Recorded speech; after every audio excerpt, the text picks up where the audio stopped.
Bienvenidos a este 175 periodo de sesiones. Pido una disculpa por mi retraso. Vengo de otra audiencia y traemos un desfase de tiempo. Esta es la audiencia número 3 de nuestro periodo de sesiones.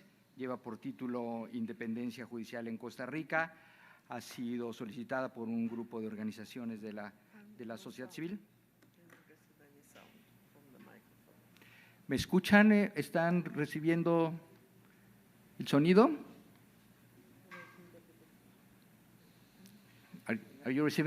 ¿Estás recibiendo interpretación?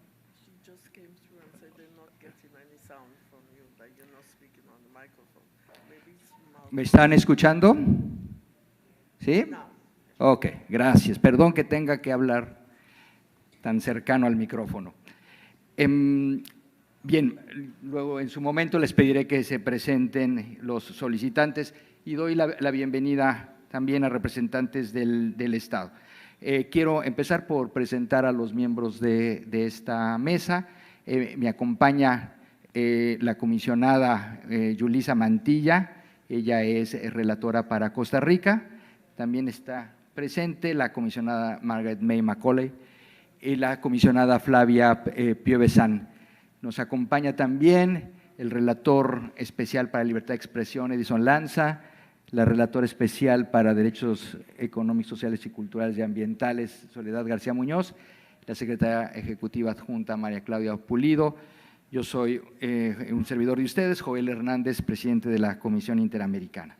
Para el desarrollo de esta audiencia vamos a dividir el tiempo en 3 partes. En primer lugar, los solicitantes tendrán 15 minutos para hacer su presentación. Acto seguido, daremos pase a la representación del Estado para otros 15 minutos y finalmente la Comisión Interamericana tomará la palabra para formular sus preguntas y en función del tiempo remanente lo dividiremos por partes iguales entre solicitantes y Estado para sus comentarios finales. Voy a estar marcando el término del tiempo según se vaya acercando con las banderitas. Agradezco de antemano su comprensión si soy muy rígido en el tiempo. Sin más, y hasta por 15 minutos tiene la palabra el solicitante. Muy buenos días, señor presidente, señoras comisionadas, señor relator especial, señora relatora especial, personal de la Secretaría, señora secretaria adjunta. Mi nombre es Carlos Urquilla y junto con mi colega Eduard Pérez representamos al Instituto Interamericano de Responsabilidad Social y Derechos Humanos. Nos acompaña también esta mañana la jueza Adriana Orocu, jueza costarricense, en su calidad de presidenta de la Asociación Costarricense de la Judicatura. A través de nuestras palabras queremos transmitirles la voz de miles de personas que laboran en el Poder Judicial costarricense o que se han jubilado o pensionado con cargo a su fondo de jubilaciones y pensiones, todas ellas en sus calidades individuales y según corresponda también como miembros de las diferentes organizaciones peticionarias de esta audiencia. Al finalizar de esta audiencia habremos demostrado el carácter regresivo y arbitrario de las medidas dirigidas a contener el déficit fiscal respecto del derecho al salario y a otros derechos prestacionales y de seguridad social de las personas trabajadoras, jubiladas y pensionadas del Poder Judicial. Asimismo, acreditaremos la existencia de ataques y amenazas a la independencia e imagen de dicho poder.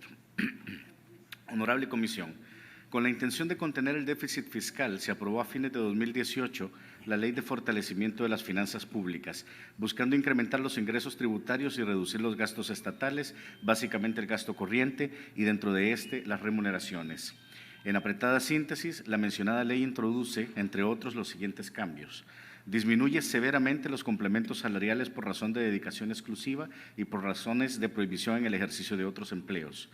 Disminuye en 1/3 el pago de cesantía laboral que se reconoce al trabajador o a la trabajadora cesante. Restringe otros incentivos salariales como el de anualidad o el de carrera profesional. Restringe la utilización de fondos públicos para fines de capacitación y actualización. Y establece otras limitaciones que haremos llegar por escrito con mayor detalle. No obstante, las personas que laboran en el Poder Judicial tenían hasta el lunes de esta semana la tranquilidad de que sus derechos adquiridos no serían afectados. Descansaban en la literalidad del transitorio 25 de la Ley de Fortalecimiento y disposiciones expresas del reglamento de aplicación de la misma. La propia Corte Suprema de Justicia tenía ese criterio y por ello, el 18 de marzo y el 19 de agosto del año recién pasado, aprobó sendos acuerdos que facilitaban la aplicación de la Ley de Fortalecimiento sin afectar los derechos adquiridos, disponiendo en consecuencia que sus cambios se aplicarían solo respecto de nuevas relaciones laborales.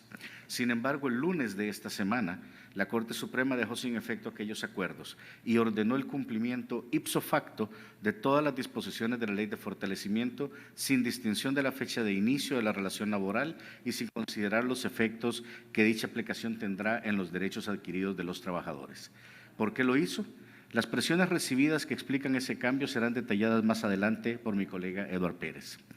Previo a continuar, debo explicar que en Costa Rica existen también varios regímenes especiales de seguridad social, siendo uno de ellos el del Poder Judicial. En este régimen, originalmente, las personas que trabajaban en el Poder Judicial o que eran sus jubilados o pensionados, cotizaban el 9% de su salario mensual o de la jubilación o pensión recibida. La edad de retiro era de 62 años, se podían retirar con 30 años de servicio y la jubilación a recibir se calculaba como el promedio de los 20 mejores salarios mensuales obtenidos. A partir de abril de 2018, la cotización subió al 13% mensual, la edad de retiro subió a 65 años, el tiempo de servicio subió a 35 años, 20 de los cuales al menos deben ser realizados en el Poder Judicial. El monto de la jubilación se calcula como el 82% del promedio resultante de los últimos 20 años salariales y se definió un nuevo monto para las jubilaciones y pensiones, cual es 10 veces el salario más bajo pagado en el Poder Judicial. Dicha reforma también sometió a las pensiones y jubilaciones a una contribución especial solidaria, de conformidad con la cual todo lo que exceda aquel límite de 10 salarios básicos va a ser retenido entre un 35 y 55% según tablas. Finalmente, a partir de junio de este año, se modificaron estos criterios y este límite se redujo a 6 salarios. Es decir, la contribución especial comenzará a aplicar a partir del excedente de 6 salarios bases. Honorable Comisión Interamericana, las medidas referidas no fueron adoptadas como resultado de ningún test de razonabilidad, no persiguen un resultado determinado ni tienen una fecha cierta para la cual serán levantadas. No hay evidencia técnica ni argumentos lógicos que permitan demostrar o acreditar que el Estado adoptó estas medidas tras ponderar que en su conjunto o separadamente eran idóneas, necesarias y proporcionales.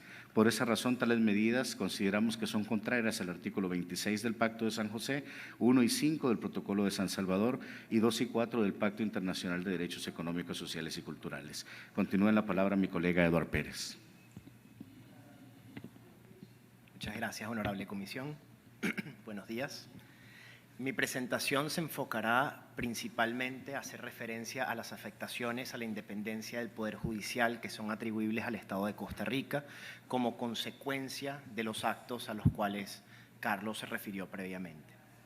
En primer lugar, me voy a referir al proceso de nombramiento de los jueces, un aspecto que ya fue reseñado por el Relator Especial de Naciones Unidas para la Independencia de Magistrados y Abogados en una comunicación de julio de 2019.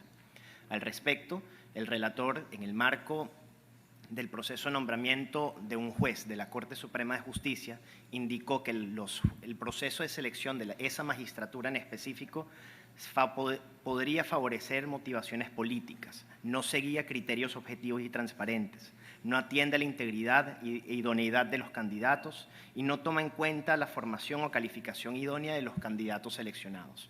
Incluso se ha seleccionado a personas que no formaban parte de la terna que había sido propuesta para ese fin, por lo que se considera que allí existe una afectación importante.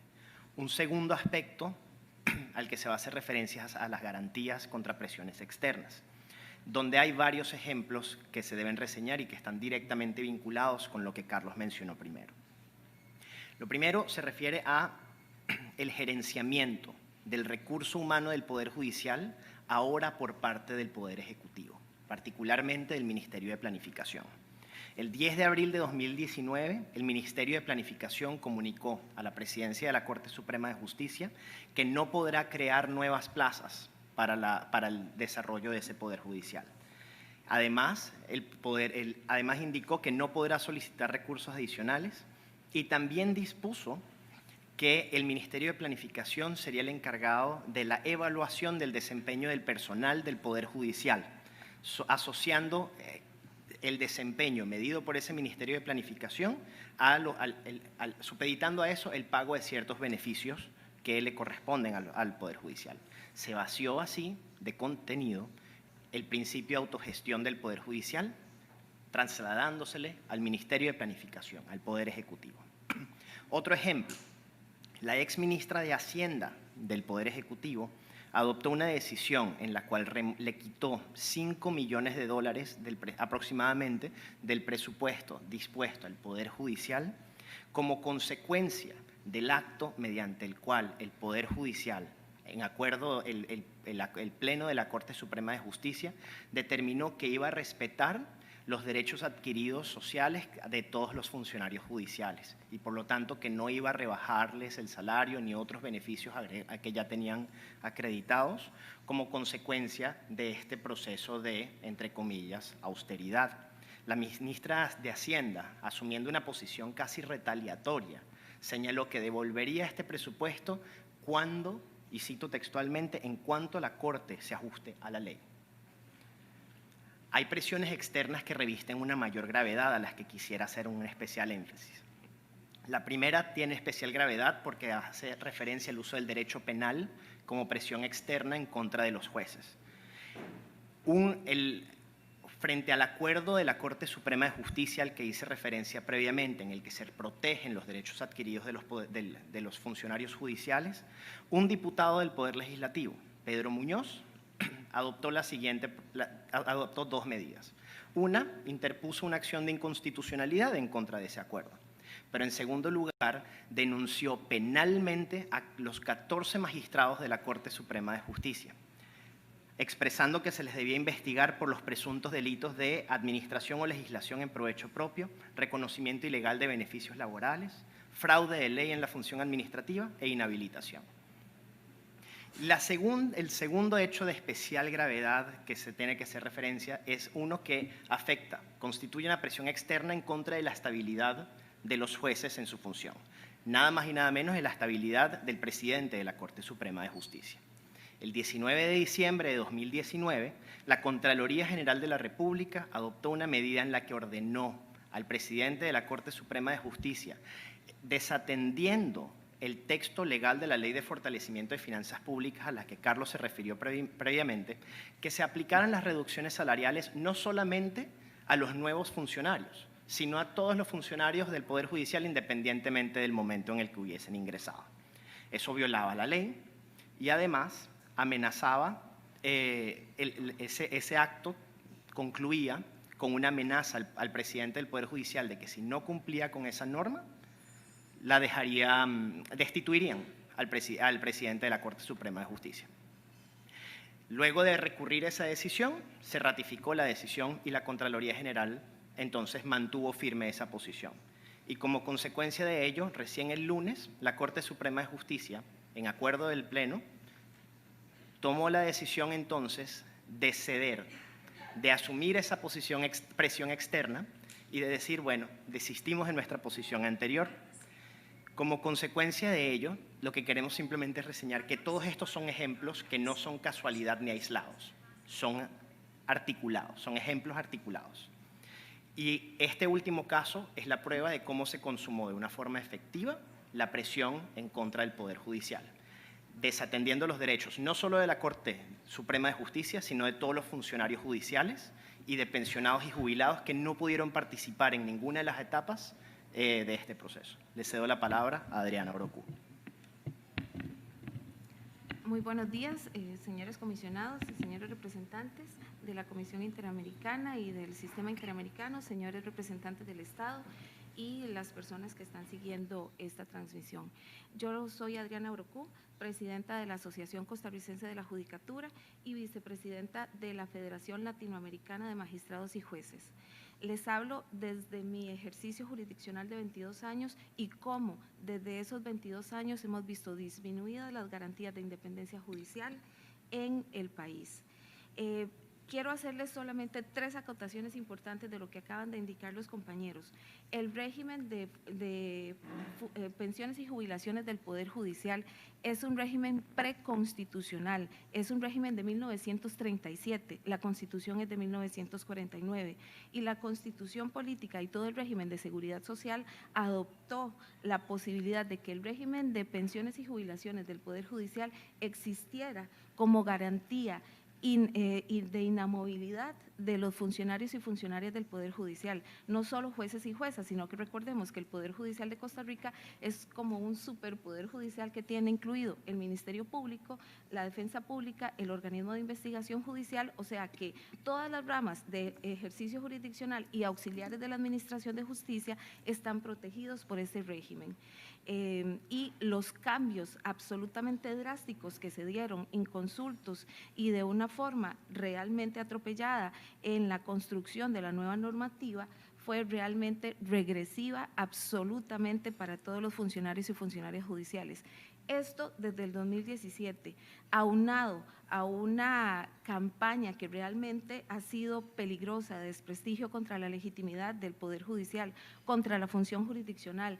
Ha habido una campaña realmente abierta en contra de la misma presidencia de la Corte Suprema de Justicia que se ha plantado en la defensa de la independencia judicial.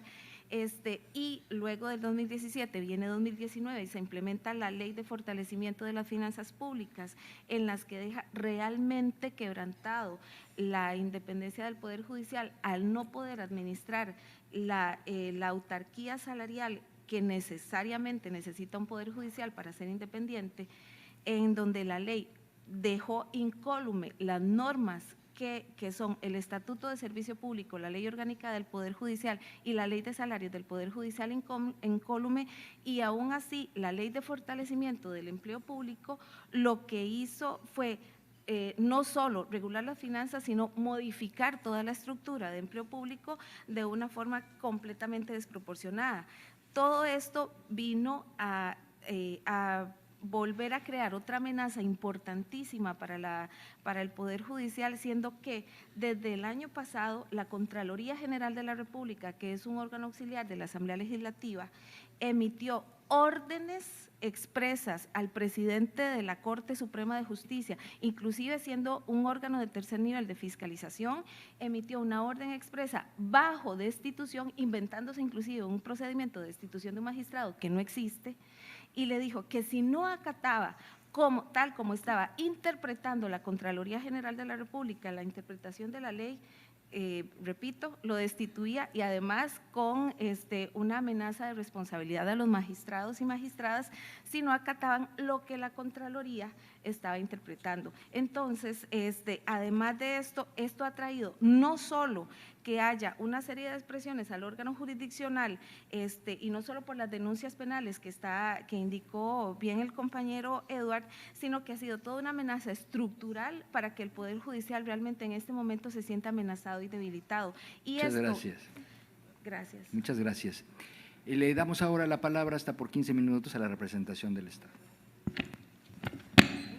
Gracias, señor presidente, honorables comisionadas, señora relatora, señor relator, distinguida secretaria adjunta, solicitantes de la presente audiencia, público en general, señoras y señores. Tengo el honor de dirigirme a ustedes en representación del Estado costarricense en esta audiencia pública convocada dentro del 175 periodo ordinario de sesiones, el cual confiamos permita abordar con éxito todos aquellos asuntos generales y temas específicos en materia de derechos humanos sobre los cuales la Comisión tiene el mandato de promover su observancia y defensa. Asimismo, aprovecho la oportunidad para saludar y agradecer al Estado de Haití por todas las facilidades prestadas a fin de hacer posible la realización de esta actividad. Permítame, señor presidente, presentar a los integrantes de la delegación estatal. Señor Ricardo Marín Azofeifa, viceministro del área laboral del Ministerio de Trabajo. Señora Natalia Córdoba, directora jurídica de la Cancillería, y quien se dirige a ustedes, José Carlos Jiménez Alpizar, asesor del área de Derecho Internacional de la Dirección Jurídica de Cancillería. Siendo consecuentes con la buena fe, transparencia y apoyo que históricamente han caracterizado las relaciones del Estado costarricense con esta comisión, debemos informar, tal y como ha sido el conocimiento público, la renuncia del señor viceministro de Ingresos del Ministerio de Hacienda de dicha cartera, quien además formaba parte de la delegación del Estado, según se comunicara formalmente días atrás. En razón de la cercanía de este evento, resulta materialmente imposible su sustitución. Lamentamos esta imprevista situación, pues como es sabido por la Comisión, el Estado suele programar ese tipo de audiencias previendo que los delegados, desde sus respectivas competencias en el Estado, participen y enriquezcan el diálogo de forma constructiva.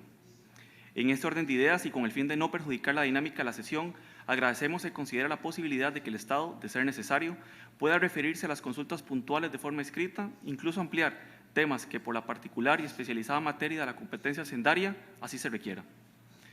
Señoras y señores, reconocemos a la ilustre Comisión la importancia de calendarizar una audiencia general sobre un tema que sin duda reviste un altísimo interés para el Estado costarricense, toda vez que las obligaciones de proteger, garantizar y promover la independencia judicial resultan incuestionables. Respetuosamente, deseamos recordar la naturaleza temática y general de la presente actividad, a la cual acudimos con la mejor disposición de escuchar y conocer en detalle los planteamientos de los solicitantes, en procura de lograr un intercambio de información que resulte enriquecedor para las partes. Sin perjuicio de lo señalado, el Estado costarricense quiere enfatizar, y en razón de los recientes comentarios de los solicitantes, que no aceptará que se utilice este foro y este espacio para indilgar responsabilidad internacional, por lo que hacemos un llamado a observar las normas y principios que informan el sistema interamericano, respetando los canales internos de diálogo y los mecanismos judiciales, asegurando con ello el carácter subsidiario del sistema interamericano. En este orden, es pertinente mencionar que, al día de hoy, se encuentran en trámite ante la Sala Constitucional diversas acciones relacionadas directamente con algunos de los temas centrales de la presente audiencia y donde incluso figuran como accionantes los aquí solicitantes. En lo absoluto, pretendemos que a esta audiencia se le apliquen los criterios de admisibilidad propios del sistema de peticiones y casos. No obstante, respetuosos de nuestra institucionalidad e incluso de la misma independencia judicial de los y las jueces que conocen esos asuntos en la vía interna, hacemos un respetuoso llamado a su observancia. Honorables comisionados y comisionadas, resulta indiscutible que existe un vínculo indisoluble entre la independencia judicial y el mantenimiento de un Estado democrático de derecho. Como lo ha señalado la Corte Interamericana, la independencia judicial constituye una garantía institucional en un régimen democrático que va unido al principio de separación de poderes.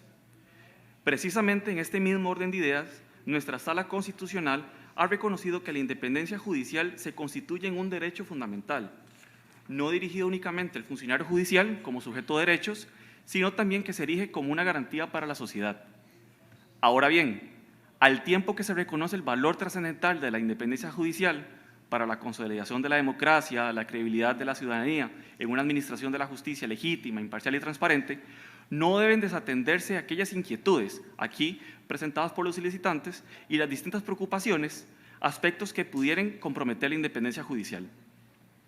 Es por ello que los tópicos aquí planteados y los riesgos señalados por los solicitantes merecen de toda la atención y consideración del Estado costarricense, información que, repetimos, será debidamente canalizada y compartida con la seriedad que así lo amerita. Si bien el Poder Judicial costarricense es uno de los sistemas más consolidados de América Latina, como resultado de un sostenido proceso de desarrollo y modernización, el sistema como tal es perfectible, lo cual supone la obligación del Estado de acometer las acciones pertinentes para enfrentar los desafíos que suponen las oportunidades de mejora existentes. Esto bajo los inexorables límites que impone un consolidado sistema de frenos y contrapesos como el nuestro, lo que garantiza el ejercicio efectivo de los poderes del Estado y su unidad. El Estado costarricense reafirma su reconocimiento y respaldo a los diversos estándares y principios que, desde el ámbito del derecho internacional de los derechos humanos, se han venido cristalizando en diversos instrumentos y pronunciamientos de organismos internacionales y que incluso fueron sistematizados ya por esta comisión desde el año 2013. A continuación, y a la luz del tema central expuesto por los solicitantes, la señora Natalia Córdoba hará referencia al contexto en el que surge y se desarrolla la llamada reforma fiscal, para luego aprovechar la presencia del señor viceministro de Trabajo, quien se referirá a los impactos de la ley sobre la huelga y su procedimiento, así como también a las modificaciones en el régimen jubilatorio. Muchas gracias. Buenos días, señoras y señores. Históricamente, Costa Rica ha sido reconocida como una de las democracias más consolidadas de América Latina, caracterizada por un modelo de desarrollo solidario e inclusivo, cuyo pacto social se ha estructurado alrededor de los ejes de justicia, libertad y una sólida institucionalidad. Garantizar lo anterior en lo absoluto ha sido una tarea sencilla y precisamente el salvaguardar la sostenibilidad de las finanzas públicas empezó a adquirir una especial relevancia nacional al identificarse importantes riesgos por la insuficiencia de recursos. Tal y como fuera advertido por la Organización para la Cooperación y el Desarrollo Económico, la deuda pública estaba aumentando rápidamente y se proyectaba que incluso podría llegar a superar el 60% del Producto Interno Bruto, lo cual era excesivo e insostenible para el país. Ante este panorama, en donde el déficit fiscal y el rápido crecimiento de la deuda pública empezaron a constituir factores de importante vulnerabilidad, la implementación de un programa de saneamiento de las finanzas públicas resultaba un imperativo impostergable. Parte de este programa lo constituyen las medidas contenidas en los títulos 3 y 4 de la Ley de Fortalecimiento de las Finanzas Públicas, Ley 9635, en donde por disposición del legislador se adoptaron medidas de reordenamiento y racionalización para la contención y reducción del gasto corriente con el propósito de frenar el déficit público y alcanzar la gradual recuperación del equilibrio presupuestario. Sobre esta ley, cabe destacar que es de orden público y su proceso de aprobación cumplió con todos los requerimientos legales y constitucionales vigentes. Debemos enfatizar que la preservación de la integridad financiera del Estado es un mandato constitucional. Precisamente la Sala Constitucional, en consulta facultativa realizada al entonces proyecto de ley, consideró no solo que a la luz del artículo 167 de la Constitución Política, dicho proyecto no afectaba a la organización y funcionamiento del Poder Judicial, al considerar que mantiene intactas sus competencias constitucionales propias, incluso lo relativo a la fijación de salarios, sino que además, frente a una condición crítica de las finanzas públicas, debidamente sustentada en estudios técnicos, la decisión de las autoridades competentes de implementar medidas idóneas para abordar esta problemática no solo resulta necesario, sino también impostergable. Lograr el balance entre el equilibrio presupuestario y el Estado social de derecho no es una responsabilidad que corresponde ser llevada a cabo únicamente por el Poder Ejecutivo, sino que deben concurrir todos los poderes del Estado de forma solidaria, ya que, como lo señaló la Sala Constitucional ante la referida consulta facultativa, dicho principio constitucional tiene un carácter transversal, por lo que todos los poderes públicos se encuentran vinculados a la realidad social y económica y jurídica imperante. En este punto, conviene traer a colación el artículo 177 de la Constitución Política, el cual regula lo correspondiente a la distribución del presupuesto nacional y establece que, como mínimo, al Poder Judicial se le debe asignar un 6% del Producto Interno Bruto, siendo que para el año 2020 la dotación presupuestaria proyectada asignada al Poder Judicial corresponde a un 9% del Producto Interno Bruto. Sobre este presupuesto, la misma Sala Constitucional no encontró vicios de fondo al determinar que se cumplía con la obligación constitucional indicada, incluso por encima del mínimo fijado constitucionalmente. Es claro que el Estado costarricense actuó amparado a los lineamientos constitucionales y legales de buena fe y en aras de salvaguardar los intereses del país. La reforma fiscal no supone para el Poder Judicial una situación que le torne ineficaz o inoperante como consecuencia de la insuficiente dotación de recursos económicos, mucho menos ha provocado que el salario de los servidores sea ruinoso. Aunado lo dicho, conviene advertir cuál sería la situación de Costa Rica sin la reforma fiscal aprobada a finales del 2018 con la Ley 9635. El déficit podría haber alcanzado un 8.44 del Producto Interno Bruto y no un 6.96 como sucedió al cierre del año 2019. De haberse mantenido por esa misma senda, al 2020 este déficit podría haber llegado a 9.43 del Producto Interno Bruto y a 14.85 en el 2024. Sin la Ley 9635, la relación de la deuda Producto Interno Bruto habría sido de 58.8% en 2019, 66.4% para este año y de un 106.4% para el 2024.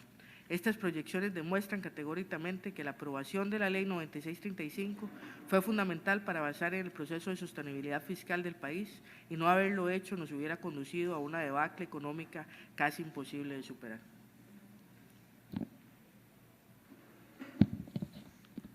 Bien, muy buenas tardes. Quisiera puntualmente hacer referencia a dos puntos de los solicitantes en su escrito. Si bien hoy no lo expusieron, que era sobre el proyecto de ley de huelgas para brindarle seguridad a la huelga y a sus procedimientos, sí me gustaría exponer la posición puntual del Poder Ejecutivo en el momento que se dio el proyecto.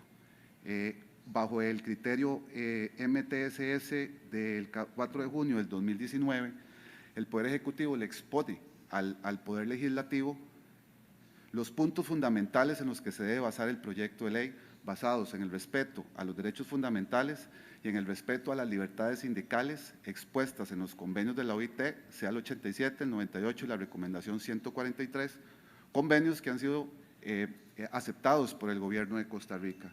Ese es uno de los puntos esenciales. El segundo punto es que la libertad sindical, así como su autonomía, es un derecho de orden constitucional y de los convenios internacionales, y que no puede ser de manera autónoma. Entonces, que no se restrinjan las libertades de tránsito, que no se violente su acceso a la salud, a la seguridad y poner vidas en peligro de la ciudadanía por hacer un movimiento de huelga. Entonces, teníamos dos choques fundamentales de derechos fundamentales. ¿Cuál es? El acceso al derecho de huelga y también los derechos fundamentales de los ciudadanos. De ahí la importancia de dividir y solicitar en este proyecto definir cuáles eran los servicios esenciales puramente, que eran los que ponían en peligro la vida, la seguridad y la salud de las personas, y los servicios públicos de trascendental importancia, que en un momento dado del proyecto, los servicios públicos que brinda el Poder Judicial estaban centrados como servicios esenciales. Fue una observación que se hizo en su momento el Poder Ejecutivo al Legislativo de que se debería variar ese tipo de servicio y que quedara como trascendental importancia. ¿Cuál es ese? Un servicio que por la prolongación de su tiempo en el movimiento de huelga podría tener las mismas consecuencias de un servicio esencial, de poner en peligro la vida, la seguridad y la salud de las personas. De ahí que finalmente todos los servicios que brinda el Poder Judicial quedaron catalogados como servicios de trascendental importancia. ¿Qué quiere decir? Que todos los funcionarios del Poder Judicial tienen intacto su derecho fundamental a huelga, sí, solo sí, que se rinda un servicio mínimo de servicio basado en el derecho comparado y en los convenios igualmente que la OIT recomienda que este tipo de servicios no se les debe restringir su derecho a huelga, pero sí que se brinda un servicio a la ciudadanía para no interrumpir o no violentar otro derecho fundamental que no se violente.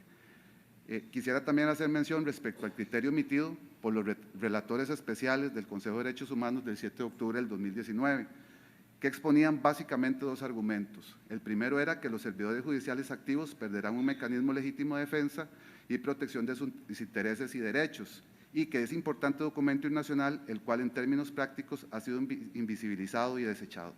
Quiere decir que antes de que nos llegara la notificación de este criterio, el Poder Ejecutivo, en su mención al proyecto, pues sí hizo alusión de que efectivamente sí se estaban violentando los derechos fundamentales al acceso de huelga, si quedaba el proyecto como tal. Entonces, para el Gobierno de Costa Rica, ambos argumentos no son armónicos con la ley actual sobre la resolución de huelgas y hacemos la respetable observación que dicha consulta fue enviada de forma prematura, los relatores no fueron enterados de todos los cambios realizados en el plenario de la Asamblea Legislativa, vía moción de reiteración, donde se cambiaron el permitir las huelgas contra políticas públicas sin requisito de conciliación previa, la eliminación del requisito de aviso de huelga para trabajadores del sector privado y el no pago de salarios durante la huelga, a menos que la causa del movimiento sea imputable al empleador. Respecto al segundo tema de la reforma de ley 9544 de la Ley Orgánica del Poder Judicial, existe una resolución de la Sala Constitucional, nuestro órgano mayor en consulta de derechos fundamentales, la 5758 del 2018, que puntualmente dice: cabe destacar que el derecho a la jubilización no es irrestricto, ya que puede ser sometido a determinadas limitaciones siempre y cuando éstas sean establecidas mediante una ley formal, sean razonables y no afecten su contenido esencial. Así, la Sala ha sostenido que el legislador tiene la potestad de establecer restricciones al derecho a la jubilación cuando se logre comprobar que existen ciertas situaciones que ponen en riesgo la sostenibilidad de un régimen y por ende atenten la naturaleza del sistema como tal. Gracias, muchas gracias. Tendremos oportunidad ambas partes en su segunda ronda de intervenciones a profundizar y desde luego, como ya lo manifestaron, presentar información escrita a la comisión es también su derecho. Tenemos 15 minutos para las intervenciones de mis colegas de la comisión. Hay mucho interés en poder tomar la palabra. y después pasaremos a las respuestas de ustedes. Reconozco en primer lugar a la comisionada Yulisa Mantilla, relatora para Costa Rica. Sí, muy buenos días, representantes del Estado. Muy buenos días, solicitantes. Tenía dos temas puntuales que quería destacar. En primer lugar, quería, si me podían dar más información sobre esta orden emitida por la Contraloría General de la República del 2019. Quisiera tener más detalles sobre esto, considerando además que ha sido mencionada por los solicitantes como presuntas afectaciones a la independencia judicial, y me gustaría tener esa información. Y en segundo lugar, para los solicitantes, precisar además que yo soy, además de relatora de país, relatora de personas adultas mayores. Y en esa línea quisiera saber, por favor, de qué manera, si nos pueden dar más detalles, cómo se estaría pauperizando el envejecimiento y la seguridad social, pensionistas, jubilados, etcétera. Quiero también resaltar esto con esta visión interseccional, si tienen información diferenciada, ¿no?, sobre las personas, las mujeres, cómo está pasando esto, si nos pueden dar más información. Gracias, comisionada. La comisionada Macaulay.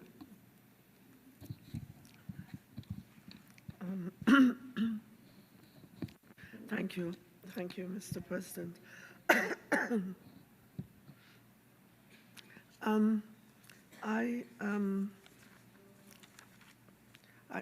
I must admit, I have to admit, my hearing is not being great and continuous. So I'm taking it from the documents I have, basically. I wanted to ask and to understand the actions being taken in relation to the judiciary.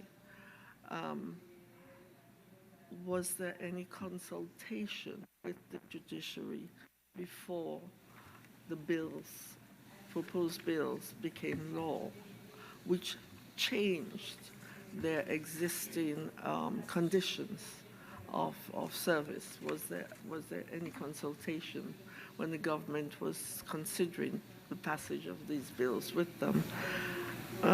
Because it is a basic principle of natural justice that ought to be done when action is going to derogate from rights or conditions which had been enjoyed over a period of time. And so I wonder whether there was any such consultation. And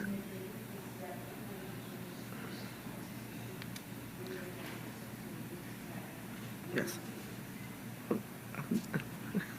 And whether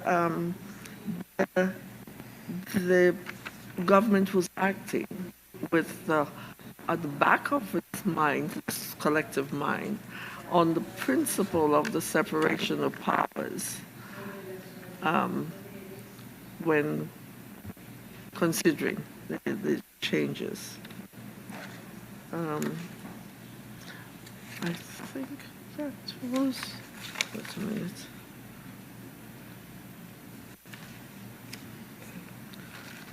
I think I'll leave it there, Mr. President. Thank you, Commissioner. La comisionada Piovesan. Muchas gracias, señor presidente. Saludando inicialmente a la sociedad civil, su representación y también la representación del Estado. Yo tengo, en realidad, una pregunta de aclaración a la sociedad civil, volviendo al tema de la independencia judicial. Me gustaría conocer mejor el tema de los criterios del proceso de selección, nombramiento de la magistratura y además casos de destituición arbitrária de juízes y juízas, que es un tema clave que nos llega demasiadamente a la comisión. No hay Estado de Derecho sin independencia judicial y sin criterios claros y transparentes de nombramiento y de destituición. Entonces, esta sería mi pregunta, de acordo e em conformidade, incluso com os estándares interamericanos, com base nos artículos 8 e 25. E o tema também de las garantias, se há garantias ante ingerências externas, porque foi um tema aqui também que surgiu com grande destaque. Quais são as garantias institucionais ante a las ingerências externas. O segundo e último ponto, autonomia institucional financeira, porque de acordo com a Constituição, não há presupuesto de 6%, não? E se há o respeito a este presupuesto ou se a lei de fortalecimento das finanças públicas afetou este presupuesto. Muchas gracias.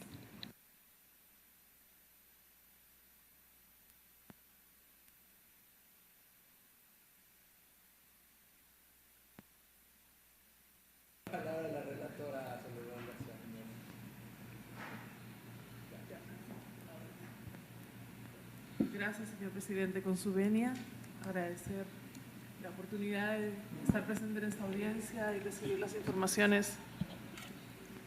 Merci.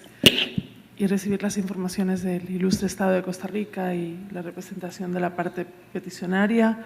Obviamente se relevan muchos temas de interés del mandato y con toda razón el Estado señala que se trata de un diálogo constructivo, y de antemano quiero también poner a disposición el mandato en esos esfuerzos de diálogo y hacer una serie de preguntas muy concretas que se relacionan con el mandato, con el principio de progresividad que se desprende del artículo 26 del Protocolo de San Salvador, del Pacto Internacional de Derechos Económicos, Sociales, Culturales, la jurisprudencia tan valiosa que la Corte viene desarrollando en ella y otros estándares muy valiosos también para los estados al momento de enfrentar reformas económicas o de austeridad, por ejemplo, los principios rectores relativos a las evaluaciones de los efectos de las reformas económicas de los derechos humanos, y muy puntualmente quisiera saber de qué manera se han considerado estos estándares al momento de llevar adelante, de adoptar, por ejemplo, la Ley de Fortalecimiento de las Finanzas Públicas o de otras leyes que podrían afectar a los derechos económicos, sociales, culturales y ambientales. Si hubiera algún informe técnico que pudiera también ilustrar a la Comisión y a nuestro sistema de monitoreo en ese sentido, como muy especialmente desde un enfoque de derecho, saber si ha habido consultas con sectores afectados previo a la adopción de la ley, de qué manera esas consultas se habrían reflejado en la legislación. Finalmente, una cuestión de un punto de información que me parece muy valioso dar en esta audiencia, dado que el derecho a la huelga y la libertad sindical está sobre la mesa, y es que la Comisión solicitó a la Corte Interamericana de Derechos Humanos una opinión consultiva que ahora mismo está en trámite y que, de hecho, tiene hasta el 13 de abril para hacer aportes en la sustanciación de la misma, y quisiera aprovechar esta ocasión para invitar amablemente al Estado de Costa Rica, sede de la Corte, como a la parte solicitante y a quien nos esté escuchando, a aportar a este proceso tan importante para el financiamiento de los estándares en el sistema. Gracias.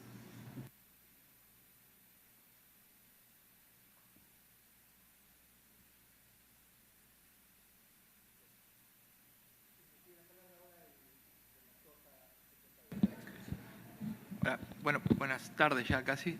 Gracias por las informaciones. Muy corto, dos preguntas. Una tiene que ver con las alegaciones de los solicitantes, en cuanto a las posibles estigmatizaciones, o ustedes hablaron de estigmatizaciones durante estas discusiones y debates. Me gustaría saber un poco de qué tenor fueron y ampliar, y si hubo alguna restricción a la libertad de expresión de las asociaciones o sindicatos de trabajadores o de jueces, de magistrados. Y en cuanto al Estado, nos interesaría tener más información sobre este proyecto de ley, o ya se transformó en ley, ya es ley.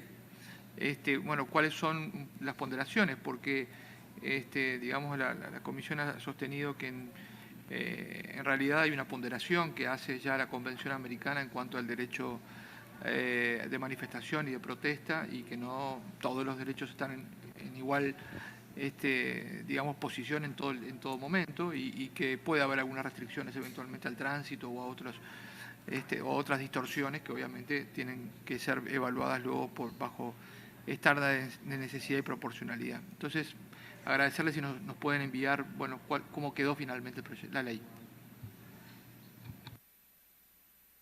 Gracias.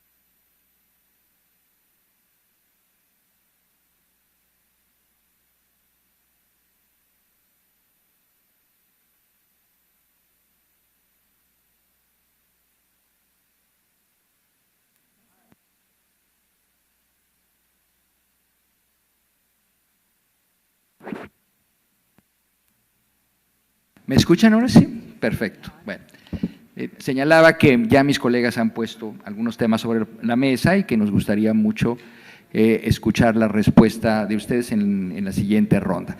Yo tomo la palabra unos minutos simplemente para señalar algo.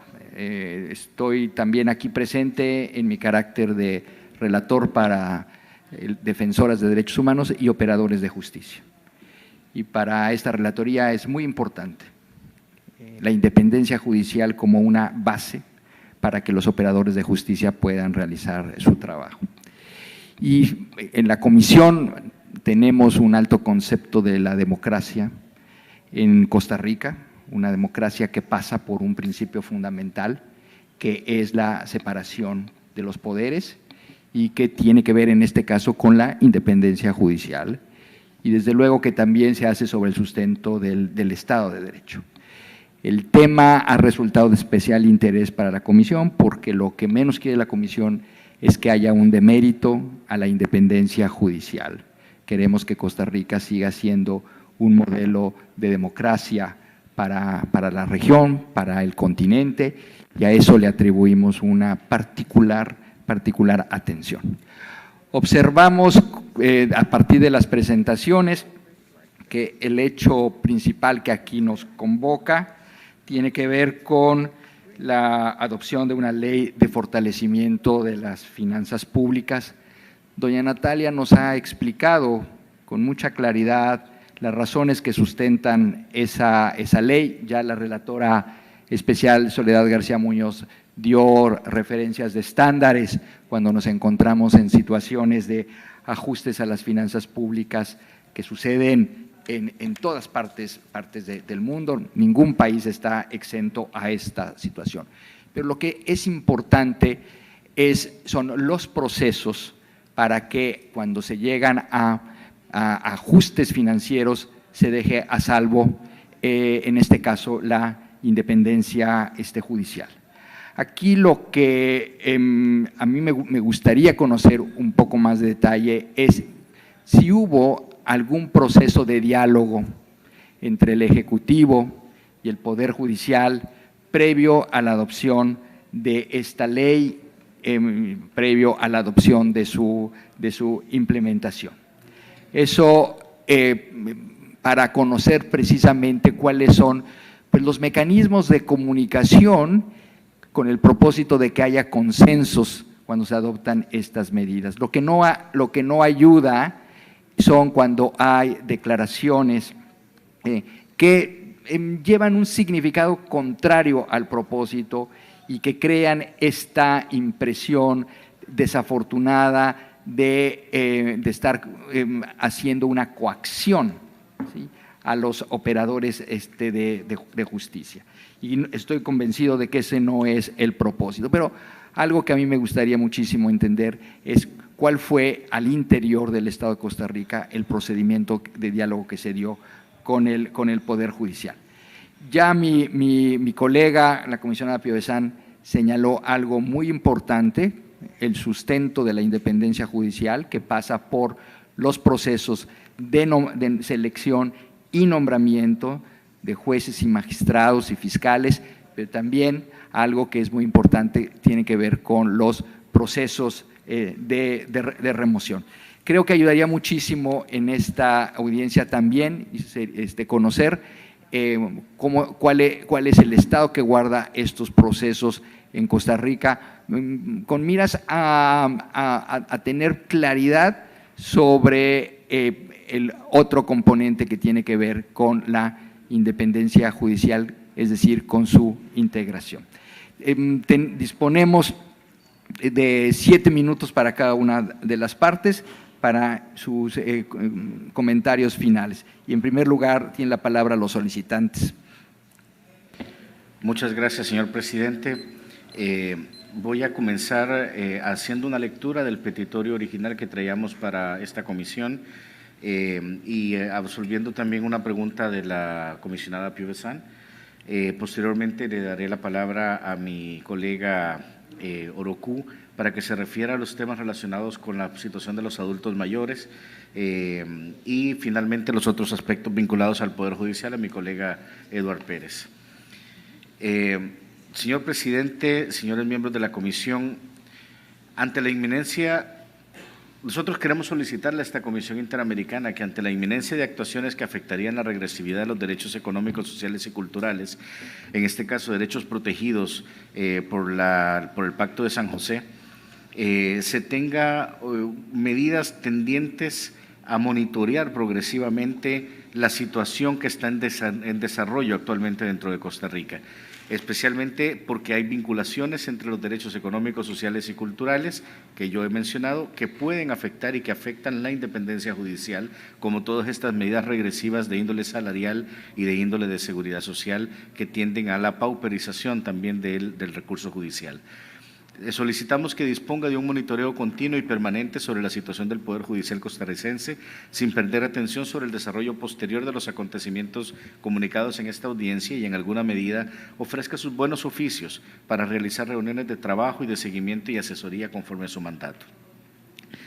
Queremos que exprese su interés al Estado, si lo consideran así, y soliciten su anuencia para conducir una observación in loco o las visitas de trabajo que consideren necesarias, orientadas a estudiar los puntos planteados en esta audiencia y que como resultado de las mismas elaboren un informe en el que se analicen los desafíos que debe superar Costa Rica en materia de independencia judicial, así como los límites y contenidos mínimos que se derivan del enfoque de derechos humanos y que deben asegurarse al momento de diseñar y evaluar políticas públicas orientadas a corregir problemas del déficit fiscal.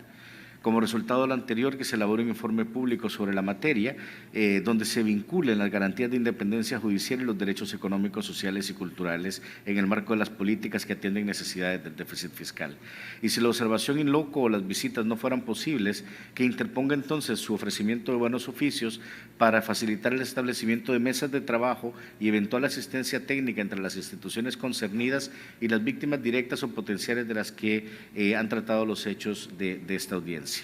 Con relación a la pregunta que formulaba la comisionada Pivesán, vinculada a la autonomía financiera, la Constitución costarricense efectivamente garantiza el 6% de los ingresos corrientes, de los ingresos ordinarios del Estado, no del Producto Interno Bruto, sino de los ingresos corrientes, y la ley de fortalecimiento no contradice ese techo presupuestario en una forma directa. Sin embargo, establece una regla de carácter fiscal que va limitando la posibilidad de utilizar recursos ordinarios, gasto corriente del poder público, que le limita a pequeños crecimientos de conformidad con la aplicación de una fórmula matemática.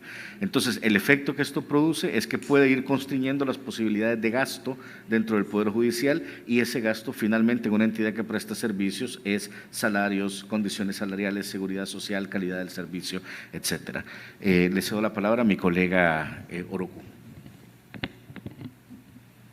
Muchas gracias. Lamentablemente el tiempo es muy poco para referirse a tantas importantísimos asuntos, pero voy a referirme primero a la pregunta última que hizo el señor presidente y le puedo decir categóricamente a ustedes que no hubo ningún diálogo en la construcción de esta norma y tampoco en la construcción de la modificación de la Ley de Jubilaciones y Pensiones del Poder Judicial. El Poder Judicial no tuvo un minuto en la comisión de reforma a la ley, de la Ley de Finanzas Públicas, sentado en la comisión que le correspondía para hacer valer cuál era su posición con respecto a la afectación del Poder Judicial.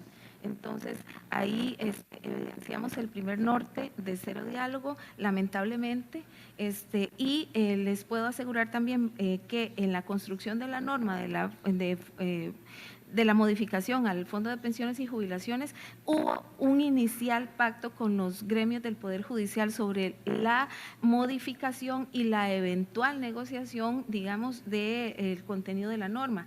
Hubo inclusive negociación de todas las fracciones parlamentarias para que un proyecto de ley, en ese momento habían 5, fuera el que se discutiera como proyecto base. ¿Y cuál fue después la sorpresa? Que en la misma comisión se sacó completamente ese proyecto y se sustituyó incluso 2 veces más sin consulta de modificación. Entonces, puedo expresarlo de forma contundente. Luego, ¿a dónde quedan las personas? Como bien preguntaban ustedes, porque al final esto es defensa de derechos humanos. sí hay una pauperización de los salarios, y eso también lo puedo decir de forma contundente. El nominalizar, por ejemplo, las anualidades que en este momento están congeladas por la ley en los funcionarios del Poder Judicial, lo que se hace es que inclusive, y no solo las anualidades, sino todos los otros componentes que se nominalizan, lo que se hace es disminución salarial concreta, a pesar de que el transitorio de la ley dice que no se debe tocar el salario, y también un reglamento del Poder Ejecutivo, pero la Contraloría General de la República insiste en que sí se debe hacer con esta orden ilegal, y sí se pauperiza el salario y afecta directamente a la organización interna del Poder Judicial. En este momento, por ejemplo, las condiciones de la regla fiscal no deja que se implemente la ley anticorrupción.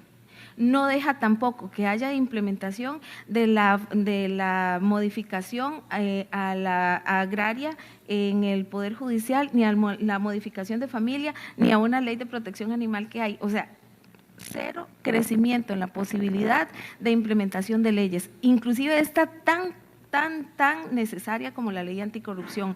Y en la pauperización de los otros elementos del salario, lo que hace la disminución, hace muy poco atractivo el salario, y esto lo que hace es que incluso para temas tan importantes como violencia doméstica y temas tan importantes como el que es de protección a feminicidios de la mujer, eso constituye un elemento que hace totalmente poco atractivo en las disponibilidades el tema por la disminución salarial. Hay en el Poder Judicial un desestímulo absoluto ya para trabajar allí, colectivamente hay un sentimiento realmente importante de desapego del Poder Ejecutivo a lo que eran los derechos adquiridos en el Poder Judicial, porque se están atacando tales contrarios a la ley. Incluso preguntaba la comisionada doña Yulisa Mantilla con respecto al tema de los adultos mayores. En este momento hay personas que están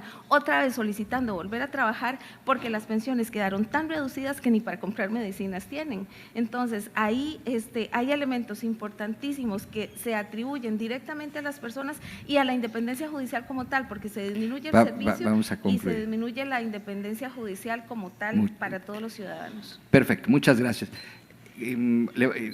Para compensar el minuto que se excedió, no quiero meritar el uso de la palabra para el Estado, tienen 8 minutos. Gracias. Bien, respecto a la consulta que se hizo sobre la ley, a la reforma al Código de Trabajo para darle seguridad al procedimiento de la huelga, primero hay una parte cuando es un proyecto que los sectores van y dan sus puntos de vista del proyecto a las comisiones respectivas de la Asamblea Legislativa. Posterior a eso, por medio del Ministerio de Trabajo, se creó una mesa de diálogo en la sede de la OIT de San José, Costa Rica, junto con miembros de los diputados de esa comisión y los sectores sociales del país. La mayoría de los sindicatos estuvieron en esa mesa buscando soluciones y propuestas al articulado de esa ley. Posterior a eso se volvió a llevar a la Asamblea Legislativa y ahí por medio de mociones quedó un proyecto establecido que antes de que se quedara establecido se llevó la consulta a la Sala Constitucional para que velara cuáles de los articulados violentaban los derechos fundamentales de este colectivo de trabajadores. Así la Sala envió una resolución que se la voy a aportar a la respectiva comisión para que sea analizada. Respecto a si se hizo una consulta con el proyecto que cambiaba el régimen de pensiones, la Sala Constitucional en su resolución fue muy clara y dicen que ningún régimen de pensión es irrestricto. La Sala dice, lo que sí es parte de la independencia judicial es que los jueces tengan una suficiencia económica digna y estando activos e inactivos, independientemente de si el régimen de pensiones es específico para los jueces o no. Entonces, a partir de ahí, como se expuso acá, en todos los países se hacen reformas a la hacienda pública en beneficio del Estado social de derecho que tenemos. Incluso en Costa Rica, para adultos mayores que no aportan a la seguridad social, hay regímenes no contributivos en que se les otorga una pensión, un subsidio, para que puedan salir inclusive de los índices de pobreza más extremos del país. Entonces, retomando, el gobierno de Costa Rica ha mantenido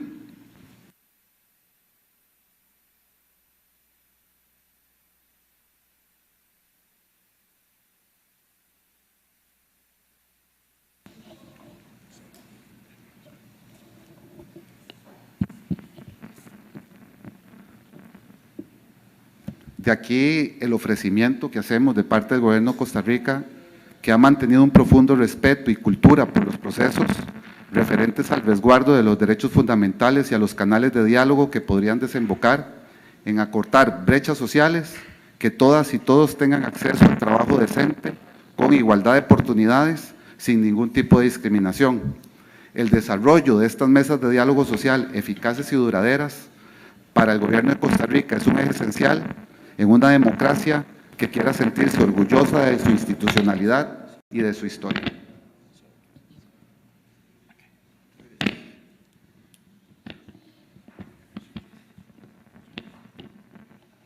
En virtud de lo corto del tiempo, tal y como lo afirmamos al inicio de esta intervención, vamos a contestar cada una de las preguntas que hacen los señores y señoras comisionadas, así como los señores y señoras relatores por escrito. Sin embargo, hay algunos temas que, para aprovechar el tiempo que nos queda aún, me parece que es importante aclarar. Me voy a referir particularmente al proyecto de reforma fiscal, en virtud de que el señor viceministro ya tocó el tema de la jubilación y las huelgas. En el tema de la reforma fiscal, tal vez hay que verlo en un contexto histórico. El déficit fiscal llega en Costa Rica al punto que llega no de un día para otro, ¿verdad? Esto fue una situación que se vino acumulando a través de los años, en donde hubo muchos, es más, para especificar, 3 intentos anteriores de reformas fiscales que no fueron posibles por diferentes situaciones, o porque no se dieron las coyunturas políticas, o porque los proyectos que se aprobaron en su momento tenían vicios de constitucionalidad, particularmente de procedimiento, y lamentablemente la situación llegó a un punto en donde el déficit fiscal y la deuda política realmente y claramente el que no se generaran recursos nuevos suficientes para acometer las obligaciones que se derivan precisamente de un Estado social de derecho como el nuestro, inclusivo y solidario, por supuesto que sea necesaria la reforma. ¿Qué quiero decir con esto? El proyecto de reforma fiscal es el resultado de un análisis, de una discusión nacional de larga data, en donde se han conocido las posiciones a favor y en contra de los diferentes sectores sociales, de la institucionalidad pública en su conjunto. El proyecto de reforma constitucional, que finalmente se convierte en la Ley 9635, tuvo un proceso de aprobación absolutamente riguroso, que fue revisado por la Sala Constitucional de la Corte Suprema de Justicia. La Sala Constitucional precisamente dijo que no habían elementos de forma que lo hicieran inconstitucional, y que sobre los elementos de fondo que se sometieron a consideración de la Sala en ese momento tampoco lo habían. Y uno de los elementos de fondo que se sometió a consideración de la Sala fue precisamente si el funcionamiento del Poder Judicial se veía comprometido con el proyecto, y en ese momento la Sala fue enfática en decir que no se veía comprometido su organización y funcionamiento, y que incluso porque incluso el tema de la fijación de salarios quedaba intacto. Aquí no podemos olvidar que una cosa es la fijación de salarios como competencia exclusiva del Poder Judicial, y otro elemento es el que existan parámetros en una ley de orden público que tengan que establecer las diferentes administraciones públicas para poder acometer esa competencia o el desarrollo de esa competencia.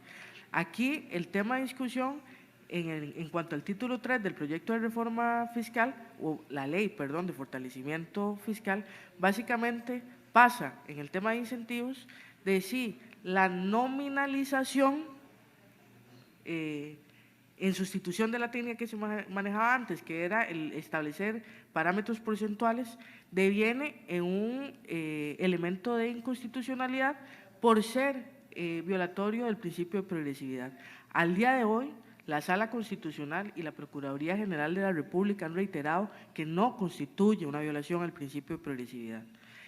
Ahora bien, partiendo de la actuación que siempre ha caracterizado el Estado costarricense, nosotros reiteramos que en este momento existen acciones de inconstitucionalidad que están pendientes de resolver este y otros temas.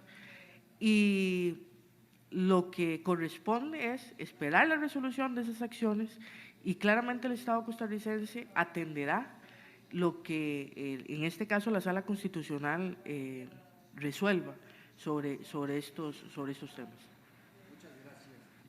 Quiero agradecer a ambas partes por haber acudido a este periodo de sesiones, a los solicitantes por su confianza en la comisión, al Estado por su respuesta. Estamos abiertos a recibir cualquier información que quieran proporcionar para un mejor entendimiento de este tema por parte de la comisión. Damos por terminada la audiencia. Muchas gracias.